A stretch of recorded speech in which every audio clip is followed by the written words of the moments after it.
Well, a quick lunch at Costco and we were back on the road again, and boy, the highways again were incredible. I saw this church where they were having a wedding and the grooms were all underneath that tree and they're all lined up there on the staircase. It's just a really cool, picturesque scene. And before long we were up into the canyons, into Joseph Canyon, and this is where the Nez Perce Indians wintered. And it's just a beautiful valley canyon, very similar to the Grand Canyon, a little smaller, but just spectacular. And we had to drive up through all these canyons and then up a bull right in the middle of the road.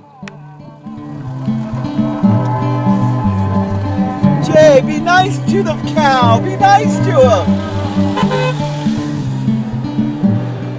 And off we go again. One of the cool things about the trip, beside the changing topography and the spectacular scenery, we saw a lot of animals. We saw this whole herd of sheep, and we stopped and it was just moving across the countryside. It was just incredible. And beautiful barns everywhere, and every time we turned around, one minute we were in the desert, the next minute we were in the farmland, the next minute we're in the mountains, and again the roads wide open. I mean, we rarely saw anybody, and it just allowed for incredible driving. I think Jay's doing about 180 right there, 170 when he took off and just left me in the dust. So, and then occasionally he'd be nice to me and let me pass him.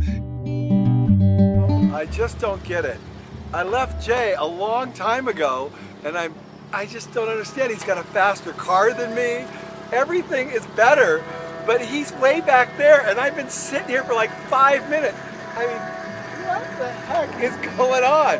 Here he comes in his fancy turbo Carrera, and he can't keep up with my chicken little Boxster. I don't know what the problem is. Let's go find out. Hey, Jay. How do you like the quiet of the countryside? We're doing a little interview here, and we want to know why you couldn't keep up with me. I was chasing deer. Oh. Did you see the deer? No, I didn't see the deer. You should have seen the deer. I was scaring them away. I was so fast. All I was doing was eating dust. You were fast. You know, I got to give Jay a hard time. He's running 475 horsepower in a 3,800 pound car, and I'm running 333 horsepower in a 3,000 pound car. You know, I got to give him a little hard time. I can beat him in the corners any day, but when he gets in the open road, forget it. He smokes me. So we are in Joseph, Oregon, and it is a beautiful town. Check out how beautiful the scenery is behind us. But Jay brought me here because he has a girlfriend that he wanted to show me. And this is his girlfriend, and I would have to agree, she's quite attractive. My girlfriend's across the street. Oh, across the street. So let's go check it out. They're known for their bronze statues, and they're everywhere. And they are really cool. This is a great town. Check out this dog coming. Check out the dog. Hey. Hey, boy. Check out the dog. Hey. Hey, pup. Okay, so this is Jay's girlfriend, and I get it. What do you think? Garden walk. She's beautiful. She's gorgeous. I want to take her back home. She's called Garden Walk. Wow. They do a little bronze statue shop. Yeah, they're Hi. How are you? Oh, I'm doing fine. This is a fabulous store. They all shut down. Everything kind of slowed down. Nobody wanted to leave, and then this boundary idea came. And everybody was pretty enthused about it. And it's just Wow. It just. I wonder why. Why were the people here enthused about that? Well, because it was work. It was work. Yeah, it's great to be employed in the Wild County. So Valley Bronze is kind of a result of Weiji. Look it up in the dictionary. Well, come on. Give us a definition. Everyone's watching right now, Jay. You know, Weiji is a Chinese word for crisis. And in crisis, you have danger and opportunity. And these people found the opportunity in the danger. Slow down, shut down the mill, the truck stop, the repair shop, and out of it came this foundry and this wonderful town. Wow. Okay, day 2, dinner. Hey. Barley Browns. Barley Browns. Hey, how's your food? Akers of Better than I expected. Wow, and mine is awesome. So our second night we were in Baker City and we had great food, and then we were on the road again. You know, most of the time we stayed in really inexpensive hotels. Well, all the time. They were 60, 70 bucks a night. It was really amazing. It was almost a throwback in time. I'm used to, in my business travels, hotels cost, you know, 100, 120 bucks.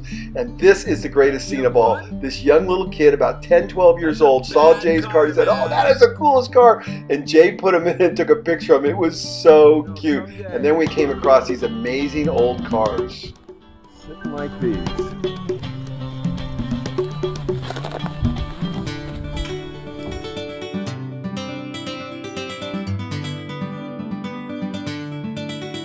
Oh, once upon a time, someone was really excited about this car. They saw this in a showroom. They dickered with the salesman. They made an agreement. It came to pass. The history this car has. Only in America. Yeah, I'm learning the joy of driving. Well, I certainly got to understand America's love affair with the car. You know, as I drove around and appreciated the beauty and the scenery and the performance of cars, you know, it's a great thing that we have this mobility that's granted to most of us. And it was pretty cool. And again, wildlife everywhere we went. We were just being careful as we drove along. The animals were pretty easy to spot. And then we just slow up and away we would go. We'd come across another town and just beautiful buildings everywhere. And this young kid, he was the best of all. He was just so cute. And then we pulled into this cool town where we actually had lunch. When you're driving all over the country, so here we go. This is a Sumter dredge. It's a gold dredge, and all the tailings would go out the back. It would create its own pond. It could go anywhere in the valley. It didn't even need water. It just dug down, hit a water table. It could float in 9 foot of water. It dug in the front, put all the debris out the back, the tailings out the back, and they processed the gold out inside, and you were done. Very innovative. Boy, and imagine they did this 100 years ago. Pretty awesome. Creates its own pond. Pretty awesome technology. So there's the digging, and then it would take all the tailings up there and take it out the back end after it was processed inside. So there were so many benefits to this trip. I listened to books on tape, Great by Choice by Jim Collins, and just got a lot of learning while I was driving. It was just awesome. So many good things. Our friendship with Jay deepened, and we really got to know each other. We got to see all this beautiful part of Americana. Just endless benefits to this trip.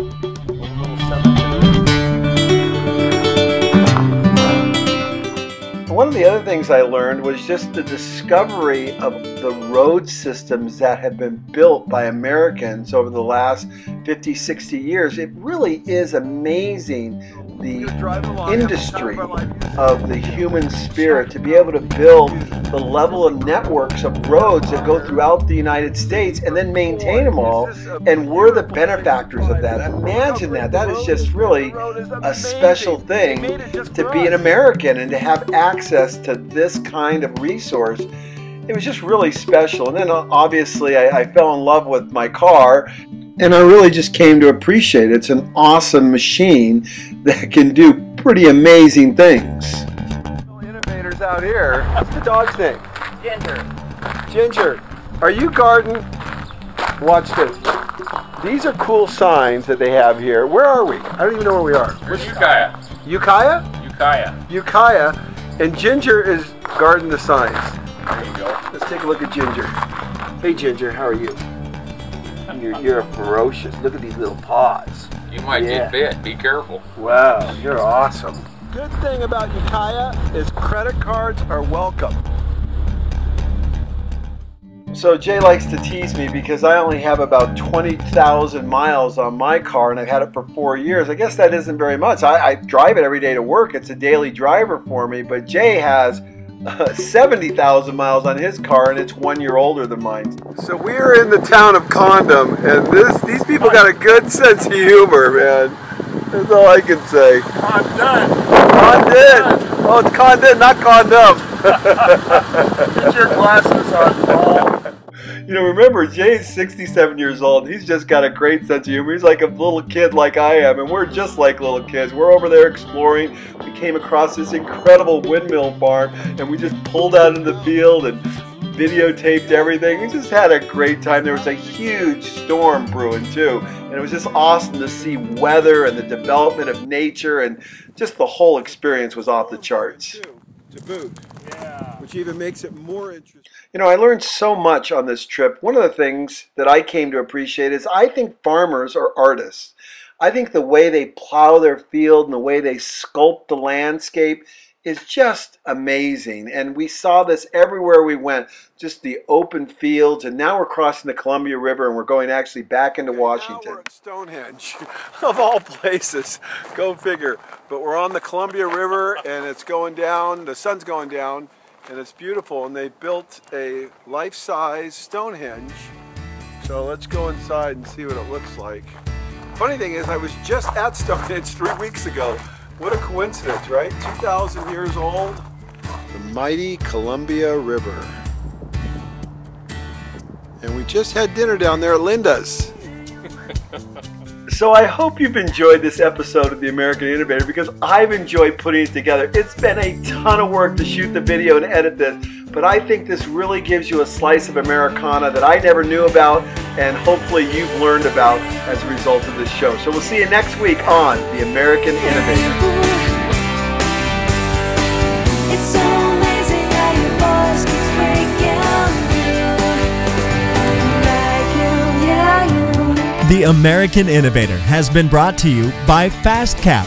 To hear more, just go to theamericaninnovator.com.